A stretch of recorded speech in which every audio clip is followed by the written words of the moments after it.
ఇవాళ ప్రధాని నరేంద్ర మోడీ గారికి భారత కమ్యూనిస్ట్ పార్టీ తరఫున మన రాష్ట్ర ప్రజల తరఫున ఉత్తరం రాయడం జరిగింది.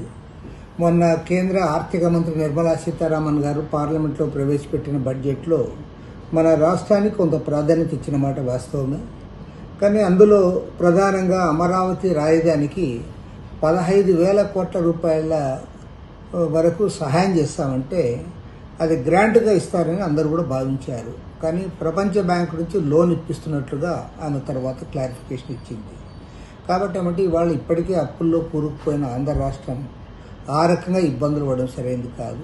కాబట్టి అది లోన్గా కాకుండా గ్రాంట్గా ఇవ్వాలని చెప్పి మేము కోరుతా ఉన్నాం. అదేవిధంగా పోలవరం విషయంలో కూడా పూర్తి స్థాయిలో నిర్మాణానికి మేము చేయూతనిస్తామని చెప్పింది తప్ప నిర్వాసితుల గురించి మాట్లాడడం లేదు. ఇప్పుడు పోలవరం ప్రాజెక్టులో మేజర్ కాంపోనెంట్ ఏమంటే నిర్వాసితులకు ఇవ్వాల్సిన దాదాపు 30,000 కోట్ల రూపాయలు కేంద్ర ప్రభుత్వమే ఇవ్వాలి. ఎందుకంటే మీరు జాతీయ ప్రాజెక్టుగా ప్రకటించి నిర్వాసితుల సమస్యలు వారిని ఆదుకోవడానికి ముందుకు రాకపోతే దీనివల్ల ఎలాంటి ప్రయోజనం ఉండదు. దానిపైన దృష్టి సారించాలని కోరుతాను.